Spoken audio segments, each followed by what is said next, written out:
Hello everyone, it's me, Jay, at Friendly Tales at Crow Markets. I'm about to show off some of my Magic the Gathering decks today. See you here at Crow Markets.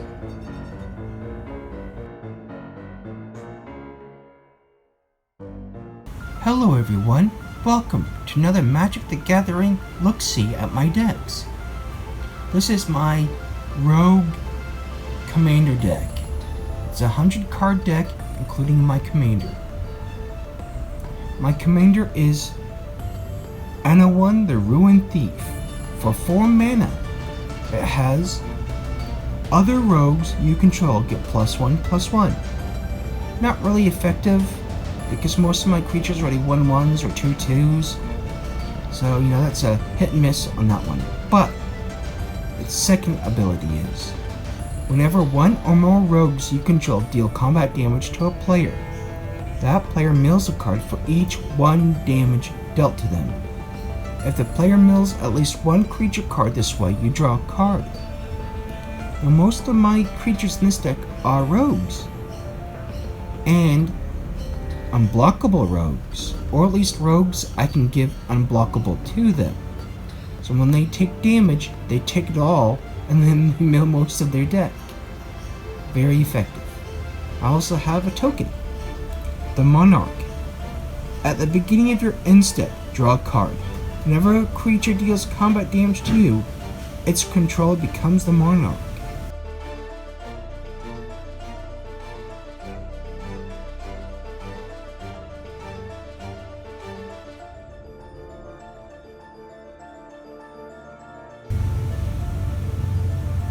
I like this one out of the 3. Its first ability doesn't really do much for me. Tap another untapped rogue you control. Shadow Stinger gains Death Touch until the end of turn. Whenever Shadow Stinger deals combat damage to a player, that player mills 3 cards. So even if it dealt 1 damage to a player, 3 cards gone. But if my commander's in play, whenever 1 or more rogue deals combat damage to a player, that player mills a card for each 1 damage dealt to them. So instead of being 3 cards gone, it would be 4, which would be a 1 onto the damage. So if I increase its overall attacking, the more cards will be milled. But they start off with 3. So that +1/+1, make this a 2/5. So if it dealt damage, be -3 from its own attack ability, and 2 more from my commander's ability. Pretty good. This one's not too bad. Thieves Guild Enforcer. Flash, so I can cast it as an instant. Whenever Thieves Guild Enforcer or another rogue enters the battlefield under your control, each opponent mills 2 cards. Pretty good. Pretty good. This one isn't so bad. It's a 2-drop for Shadow. I do like Shadow. This creature can block or be blocked only by creatures with Shadow. So pretty much unblockability is pretty much added to it. If a card would be put into an opponent's graveyard from anywhere, instead exile it with a void counter. So exiles my opponent's deck. Very nice. Tap it, sack it, choose an exiled card an opponent owns with a void counter. You may play it this turn without paying its mana cost. That's not too bad. I wouldn't be doing that. I'd be just be exiling my opponent's deck instead. That's what I would be using it for.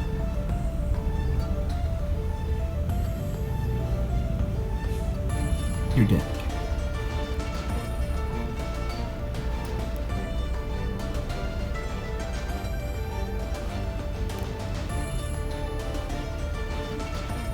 Triton Shorestalker. Isn't that powerful, but it's a 1-turn drop that can't be blocked. So if you were able to increase its damage value, it's not too bad of a card. 3-drop for Ghost of Ramirez de Pietro. Can't be blocked by creatures with toughness 3 or greater. So a little bit of unblockability. A little bit. Whenever it deals combat damage to a player, choose up to one target card in the graveyard that was discarded or put there from a library this turn. Put that card into its owner's hand. That can come in very helpful when I play my mill cards, like sorceries and instants. Very nice. This one's not too bad either. It's a 2-drop for a 1/1 rogue, and when it deals combat damage to a player, put +1/+1 counter on it. Not too bad at all. This one I like a lot. It's a 3-turn drop for whenever you attack, up to one target attacking creature can't be blocked this turn. Return that creature to its owner's hand at the beginning of the next end step. Very nice for one of my rogues.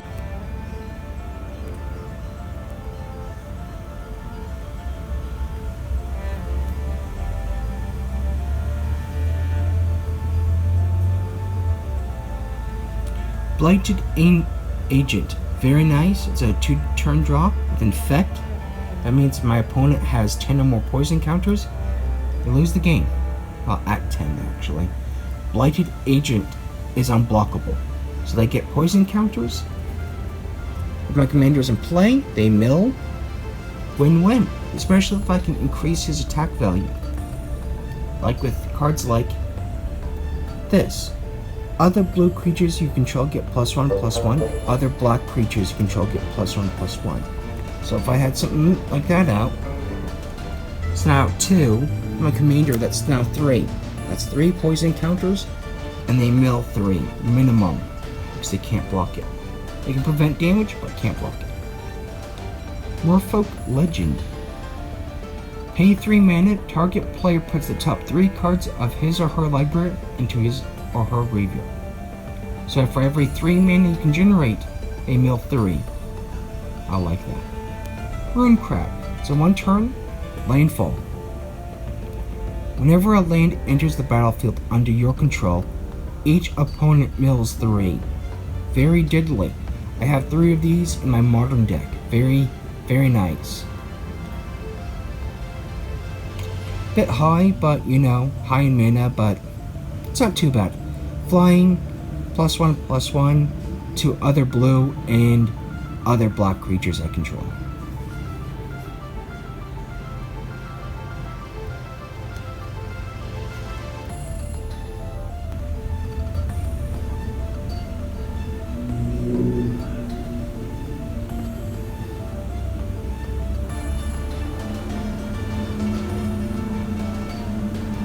Invisible Stalker, hexproof. That's moderate, you know, but I like the fact it's unblockable. I like that a lot. So if my commander's in play, it gets +1/+1, and if it deals combat damage, that's 2 damage that they take, and 2 cards they mill. Let's take a look at this beastly card. Awesome. If an opponent would mill 1 or more cards, they mill twice that many cards instead. So if that was in play, this card was in play, and my commander, they would lose 2 life and mill 2. But if that's in play, it's 4 cards that they would mill instead. And being unblockable, they can only prevent damage. Let's take a look at this one.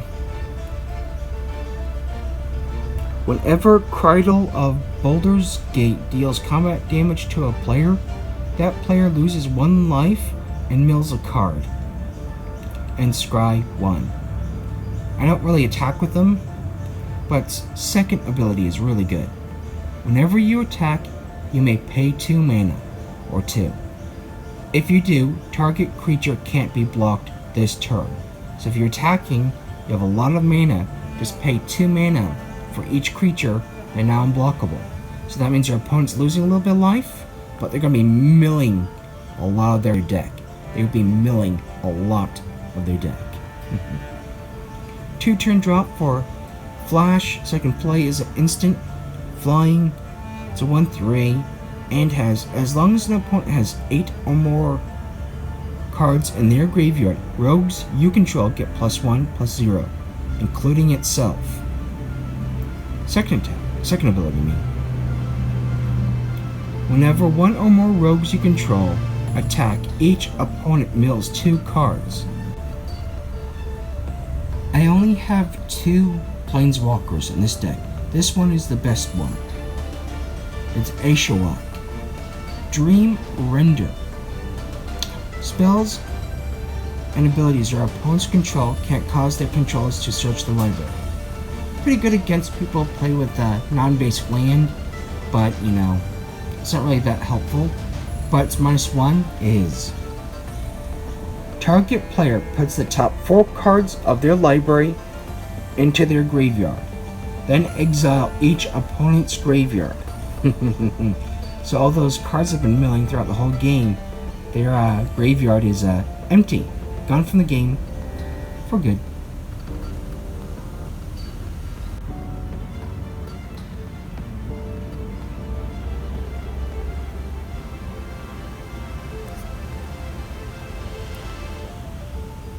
Just a few of the cards that I play with. For 4 mana, target creature can't be blocked this turn. Not really that great because the mana cost, but just in case, if I can play it, I will. Key to the City. Very similar to this land. Discard a card. Up to 1 target creature can't be blocked this turn. I like it. Whenever Key to the City becomes untapped, you may pay 2 if you do draw a card. Drawing a card for 2 mana is not really that great. But the discarding card to give a creature that can't be blocked this turn, that's where it comes in handy. Bit high in mana for Landwalk, you know. But, you know, I can make 1 creature unblockable. Not too bad, but the mana cost is quite high. Court of Cunning. This is why I have the Monarch token. When Court of Cunning enters the battlefield, you become the Monarch. At the beginning of your upkeep, any number of target players each mills 2 cards. Not too bad. If you're the Monarch, each of those players mills 10 cards instead. 10. At the beginning of my upkeep. That's pretty good. This is what the Monarch token does. At the beginning of your end step, draw a card. Whenever a creature deals combat damage to you, its controller becomes the Monarch. Just a few of my enchantments I play in this deck.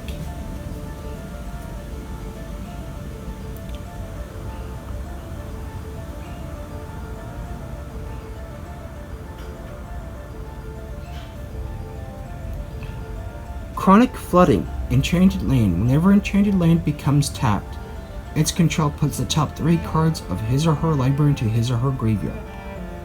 Very good if you enchant a non-basic land, especially early in the game.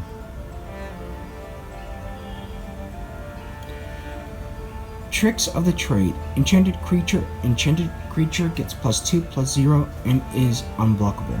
It's a bit high in mana, but you know, it's a 100-card deck. This one is pretty good. This one's bitter. For 1 turn drop, for 1 blue, enchanted creature. Enchanted creature can't be blocked, so it's pretty much unblockable. Whenever enchanted creature attacks, scry 1. So you know, there's a lot of milling involved with that card. Thanks to my rogue and my commanders. Rogue class. Whenever a creature you control deals combat damage to a player, exile the top card of that player's library face down. You may look at it as long as it means exiled. I played as that. I won't go to level 2 or 3, which is not good abilities, but for 2 land drop, that's good. I like it. Memory Erosion. 2 blue, 1 mana. Whenever an opponent casts a spell, that player puts the top 2 cards of their library in their graveyard. That's not too bad if you can play it early on in the game.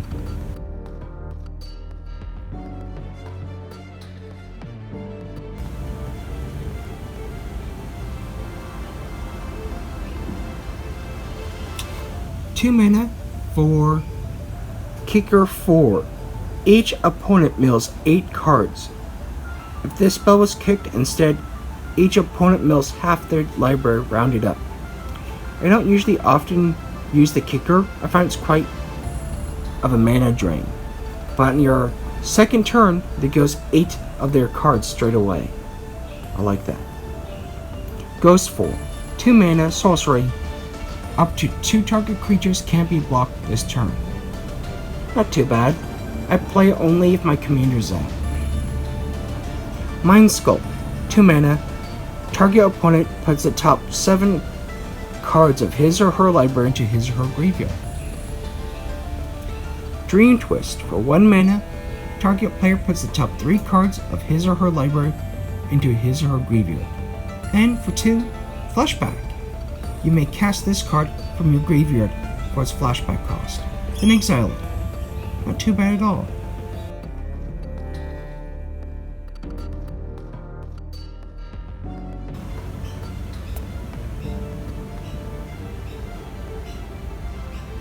Thought Scout. 1 blue, target player mills 2 cards. Draw a card. So in your first turn, or especially if you've played first, in your opponent's turn, you can play that, so you don't have to waste the mana on your turn to play it. Very nice. 2 blue, 1 mana. I like this one. Each opponent exiles cards from the top of their library until that player's exiled cards with total mana value 20 or more. You could mill a lot of land cards with that, a lot. So I try to play it as soon as possible and make sure they tap out of mana so they may not be able to play a counter spell. 3 turns, let's see what it does. Each opponent mills 14 cards for 3 mana for 3. Or cycling for 2, when you cycle Fractured Sanity, each opponent mills 4. But I always go for the 14. I have 3 of these in my modern mill deck. Awesome. Shiny card. Shine. See the shine? It's shiny.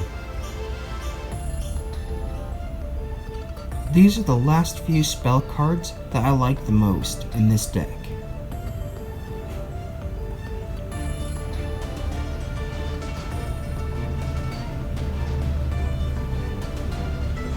Paranoid Delusions for 2 mana.